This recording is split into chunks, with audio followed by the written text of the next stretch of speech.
परिवार का सपना पूरा होना चाहिए, उसके बच्चों का सपना पूरा होना चाहिए। मेरा ये एजेंडा है। मैं कभी किसी कंपनी के विपक्ष या पक्ष में बात नहीं करता। आज मैं आपसे पूछना चाहता हूं कि क्या आपको अगर एक मौका मिले एक ऐसे प्लान के साथ काम करने में, एक ऐसे प्लान के साथ काम करने का आपको मौका मिले जहां पर सिर्फ आपको 2 लेग मेंटेन करना पड़े, जहां पर आपको सिर्फ 2 लेग मेंटेन करना पड़े, कोई भी साइड बिजनेस एक्स्ट्रा क्रिएट नहीं करना पड़े। मैं जो ये बात कर रहा हूं, मैं बिल्कुल इंडिपेंडेंट होकर के बात कर रहा हूं। मैं एक डिस्ट्रीब्यूटर के पक्ष में रहकर बात कर रहा हूं। मैं उस हर परिवार के बारे में सोच रहा हूं जो परिवार का एक सदस्य आज नेटवर्क मार्केटिंग इंडस्ट्री से जुड़ा है अपने सपने पूरे करने के लिए। मैं उससे बात कर रहा हूं। मेरा बात करना किसी भी कंपनी के पक्ष में नहीं है, किसी भी कंपनी के विपक्ष में नहीं है। मैं लोगों के बारे में बात कर रहा हूं, कंज्यूमर एम्पावरमेंट के बारे में बात कर रहा हूं। इसलिए मेरा आपसे आज मैं कुछ सवाल पूछ रहा हूं। आज मैं ओके लाइफ से जुड़ा हूं तो ओके लाइफ के बारे में सही इंफॉर्मेशन देना मेरी जिम्मेदारी है आपको। मैं चाहता हूं कि ओके लाइफ से अगर मैं जुड़ा हूं तो मैंने बहुत सारी चीजें देखी हैं। मैंने देखा है कि इसके जरिए मैं अपनी टीम का सपना पूरा कर सकता हूं। मैं अपनी टीम जो फुल टाइम में, जो एक लड़का 21 साल 22 साल का लड़का आज हमारे साथ जुड़ा है अपने सपने पूरे करने के लिए, मैं उसका सपना ओके लाइफ के साथ पूरा कर सकता हूं। मैं अपने लोगों के घरों में अच्छी अच्छी गाड़ियां दिलवा सकता हूं, अच्छे घर में उनको दिलवा सकता हूं, अच्छा रहन सहन उनको दिलवा सकता हूं। मैंने ये सारी चीजें दिखी है, इसलिए मैं ओके लाइफ के साथ जुड़ा हूं आज। अब ओके लाइफ में ऐसा क्या है, मैं आपको कुछ सवालों के जरिए बताना चाहता हूं। जवाब नहीं दूंगा, मैं आपको कुछ सवाल बताना चाहता हूं, कुछ सवाल पूछना चाहता हूं। इन सवालों के जरिए आप समझ सकते हैं कि हम ओके लाइफ में क्यों आए और किसी को भी ओके लाइफ केयर में क्यों आना चाहिए।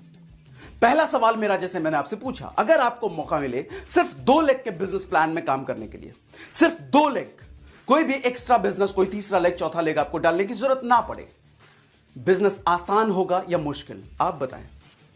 मेरा अगला सवाल, कैसा रहे अगर टीम में रीपर्चेज बना हुआ है, हर महीने रेगुलर रीपर्चेज आ रहा है, आपका फोकस कहां होगा? नई ज्वाइनिंग पे ऑफ कोर्स।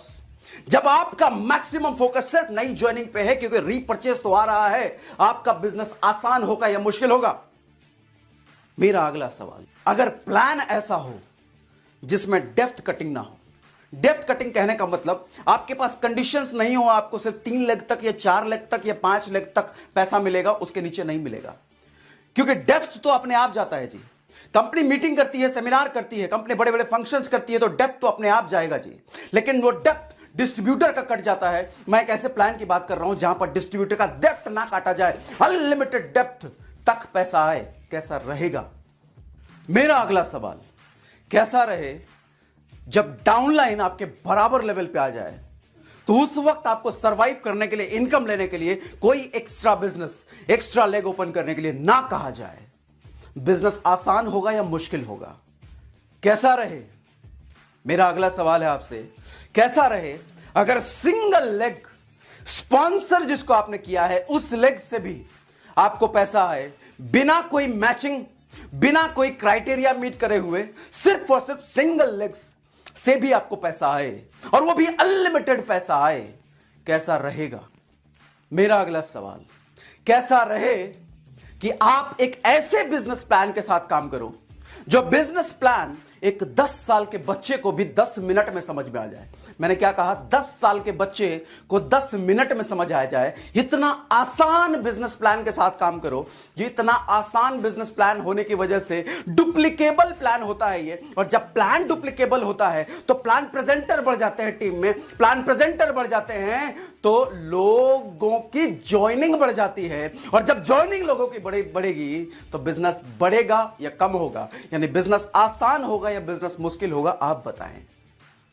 कैसा रहे अगर आपको अपना DP, stock point store open करना है तो 5 लाख के इन्वेस्टमेंट के बजाय सिर्फ 50,000 रुपए में आप अपना स्टोर ओपन कर पाए। इवन 5 लाख का स्टोर ओपन करते हैं तो आपको 7% कमीशन मिले, 50,000 का ओपन करते हैं तो 4% डीपी पर कमीशन मिले। कैसा रहेगा? कैसा रहे अगर आपको रिटेल प्रॉफिट अप टू 40% मिले, यानी कि अप टू 40%, 40% सिर्फ रिटेल प्रॉफिट मिले, यानी कि 10,000 का सामान बेचोगे तो 4,000, 1 लाख का बेचने पे 40,000, अप टू 40% आपको रिटेल प्रॉफिट। कैसा रहे कि आपका पे आउट हर महीने बढ़ते